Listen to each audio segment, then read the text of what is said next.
This is the Stress-Free Wedding Planning Podcast with Sal and Sam, a new podcast for engaged couples concerned about wedding planning and family expectations but want a stress-free, fun, and unforgettable wedding. Hi, I'm Sal from After Hours Events of New England, the leader in making your wedding stress-free. Hi, I'm Sam from Atmosphere Productions Disc Jockey Service. Experience the difference of a stress-free wedding with our extensive experience and the difference in quality. Welcome to the Stress-Free Wedding Planning Podcast. Do I go to the town hall in the town which I live to get my marriage license? What do I need to obtain a marriage license? Do I have to take a blood test? How much does it cost for a marriage license? When can I apply for a marriage license? Do I return the license to town hall after we've become married? After listening to this edition of Stress-Free Wedding Planning, you're going to know and understand the answer to those questions. With over 80 years of combined wedding experience and insider information, this is Stress-Free Wedding Planning with your hosts, Sal and Sam. A new podcast for engaged couples who are stressed about wedding planning and family expectations, but want to have a fun wedding. Listen now for revealing wedding insider secrets, tips, and strategy or lesson that you'll be able to implement for a stress-free wedding. Information that you just can't miss and may just change your life. Take the journey with us from worry and concern to a stress-free and unforgettable wedding day. The Stress-Free Wedding Planning Podcast with Sal and Sam. The question is then, Sal, where can I get and what is a marriage license? Let's kind of define something. We're going to talk mostly about Connecticut and Massachusetts and how they do things. So in Connecticut, where you get a license is depending where you're getting married. A lot of people believe they go to the town hall of which they live, and that's not true. It has to be the town hall of where they're getting married. That's very important. In Massachusetts, it's a little different. So in Connecticut, it's regulated. It's one pricing for licensing, no matter what town hall you go to anyway. But in Massachusetts, you could go shopping. You don't necessarily have to go to the town in which you're getting married. You can go to any town. Now, this is kind of fixed a little here. Let's be honest. Most towns in a general area are pretty much the same price. You have to go pretty far to find something cheaper. Supposedly, in Massachusetts, there's a town that is given a license that's cheap for $4. But imagine what it takes, how much gas you have to use to get to that town. So you end up spending a lot more. Again, every state is different. So in Connecticut and Massachusetts, 2 months before you could actually go for your license. Oh, okay. So 60 days. 60 days, pretty much. It's 65 specifically in Connecticut.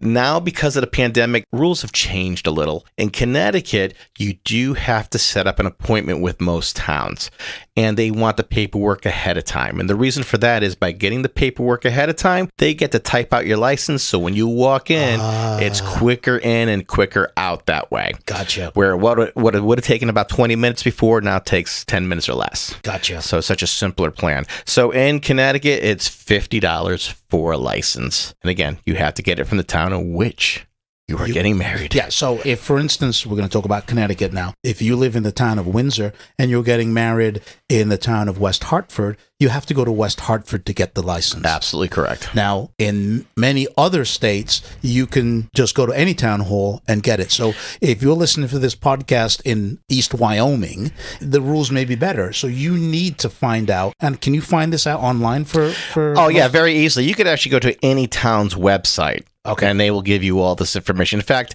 the worksheet that you need to work on is on the town websites as a norm. Okay, so you could pull them down. Sometimes you can fill it out right online, or sometimes you have to print it, fill it out, and then scan it and send it back or mail it to them. Again, everyone is different on how they do it. And because of COVID, a lot of the rules have changed to online for doing this. So have those rules been reciprocated to your knowledge? Okay, not to my knowledge, because I know Governor Cuomo back in New York allowed it to do it. You could do it over Zoom or something like that. Yes. But I'm not sure if that really is still considered legal anymore. That may have been brought back. So no matter what, check before you go to your town hall. Everything check. And as I mentioned, in Connecticut is 65 days prior to the wedding, you could get this.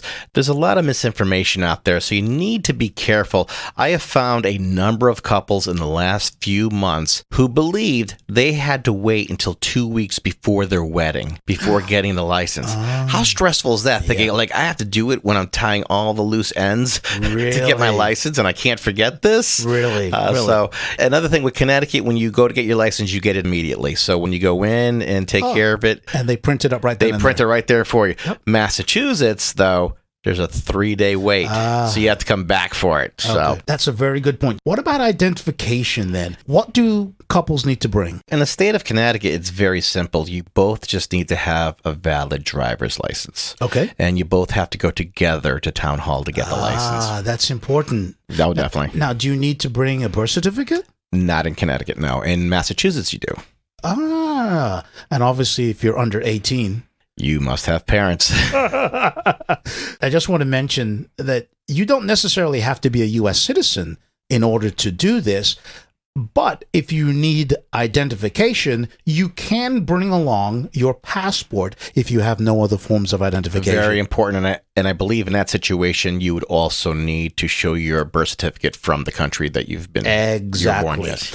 Also, a proof of a divorce. So if this is your second marriage, you need to have proof that you've been divorced or some sort of annulment. So some ask for that, but with today's technology, all they need is your social security number, and they know everything. Isn't that awful? It is. It is, unfortunately.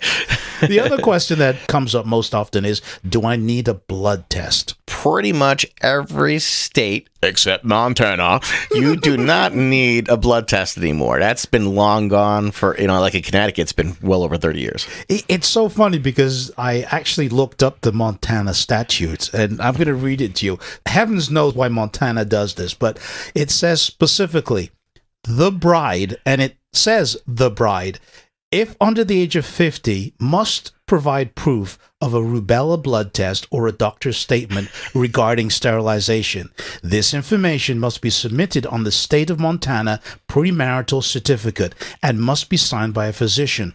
Or, this is the important thing, the bride and groom may choose to read and sign an informed consent waiver, Part B of the premarital certificate, which waivers the requirement for the medical certification of blood testing for rubella immunity. This form may be obtained from the clerk of district court in any county in the state of Montana. I don't know when they're going to repeal this. I don't have words for that. So, they should do it pretty quickly. Well, you've heard of blue laws before, right? So there's strange blue laws. Massachusetts has another strange one, and that is you cannot marry your grandfather's ex-wife. Why is that on there? I don't understand that.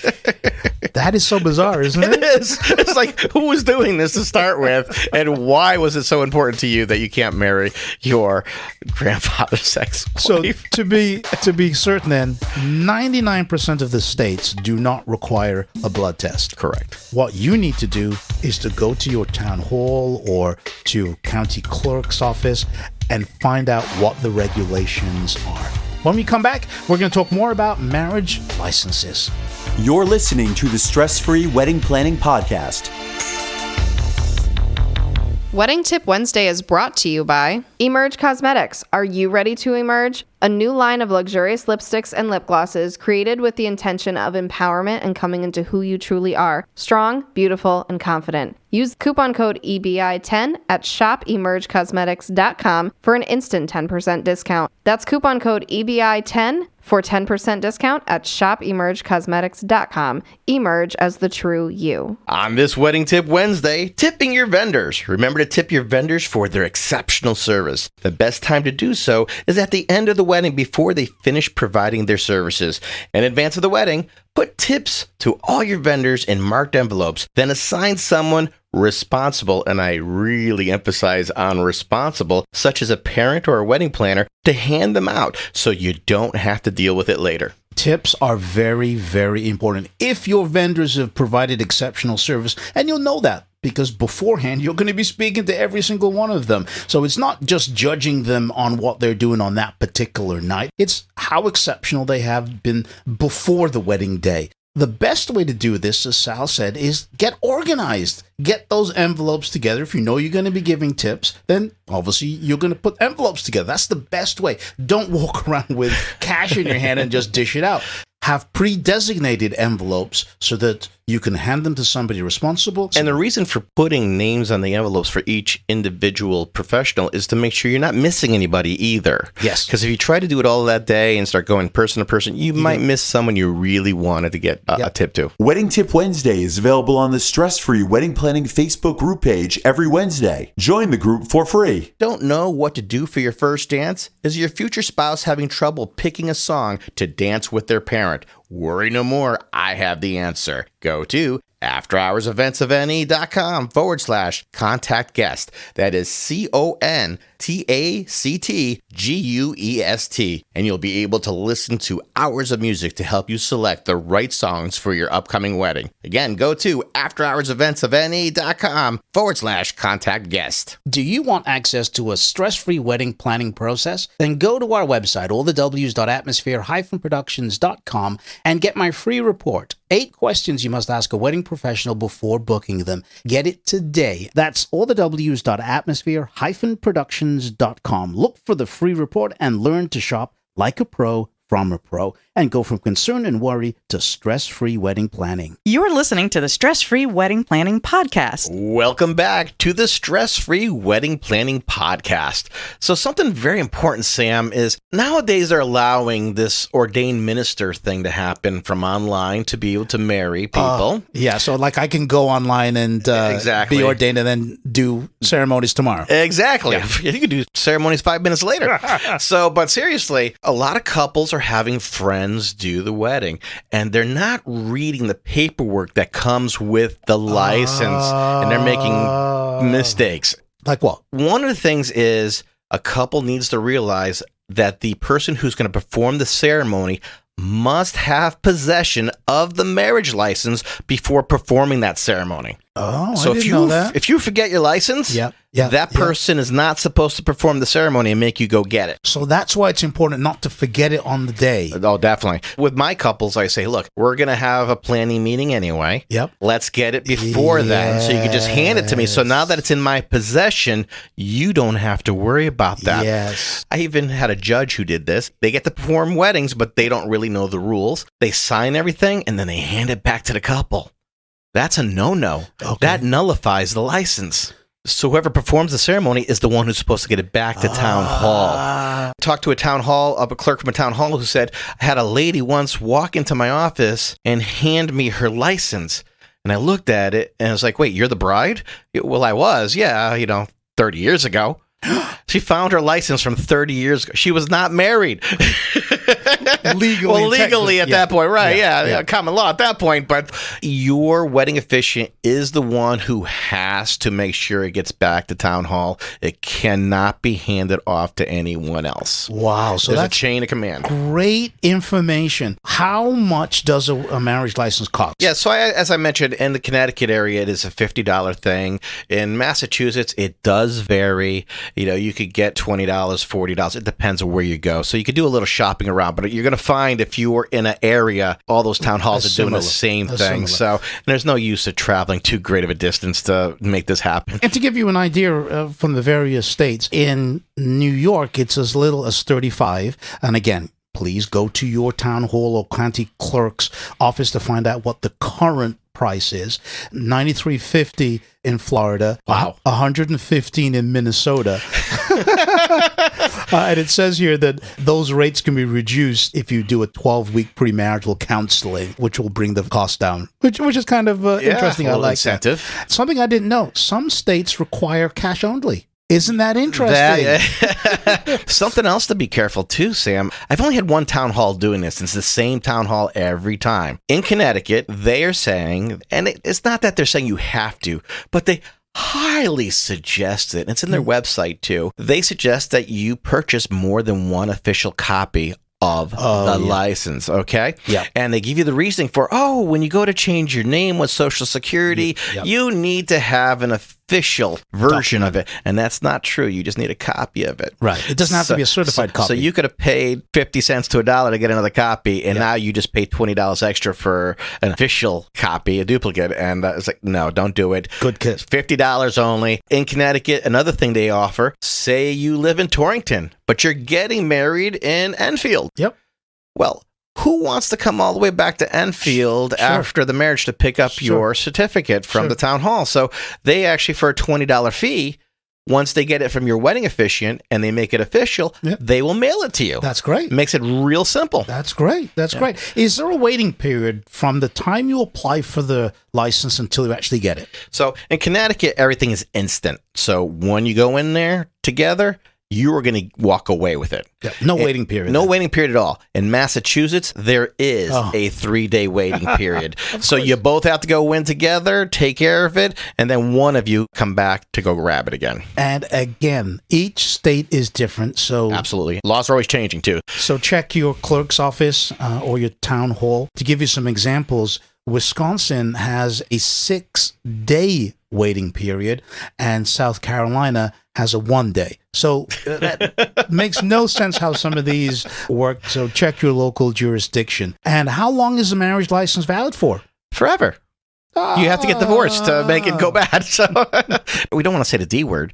No, not at this point. Finally, do you need a witness? In Connecticut and Massachusetts, they did away with the witness a long time ago. And what I mean by the traditional version of a witness, it used to be you get married and your best man, your maid of honor, was your witness, and the officiant had to have them sign the actual license, and then they signed. Nowadays, the clerk is the witness. So when you sign your name on it, they sign right next to it. And now we only need the officiant to do the ceremony and then take care of all the signing. Massachusetts is the same way. There's none of that. But Rhode Island is held on to it.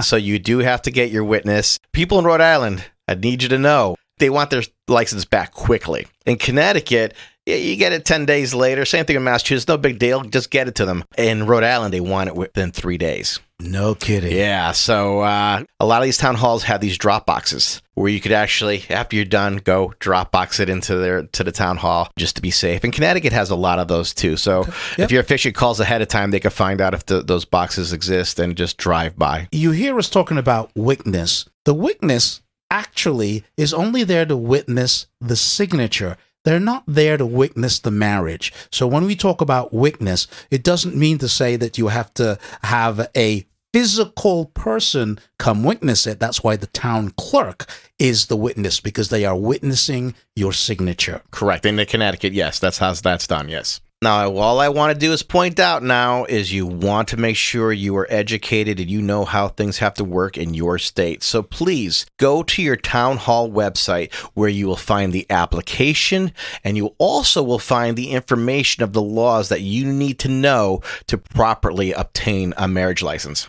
And you can also go to allthews.usmarriagelaws.com. That might help you out there as well. You're listening to the Stress Free Wedding Planning Podcast. So there you have it. We just shared with you how to go about obtaining a marriage license and all that comes with it. So now, as you spend the next week planning your wedding, if you want me, Sal, and our community of stress-free engaged couples and wedding experts to answer any of those related questions, join us in the Stress-Free Wedding Planning Facebook group. Once you're in, go ahead and share your concerns and worries, and we'll let you know if you're on the right track or if there's some things you should be working on. The link to join us is in the show notes of this edition, or go to Facebook and search for the Stress-Free Wedding Planning Community. So until next time, it's TTFN. Ta-ta for now. Remember, a new edition is released every Wednesday. So go to your favorite place to get podcasts and hit subscribe so you get the first alert when it is released. Ciao. The Stress Free Wedding Planning Podcast is produced and copyrighted by Atmosphere Productions in association with After Hours Events of New England.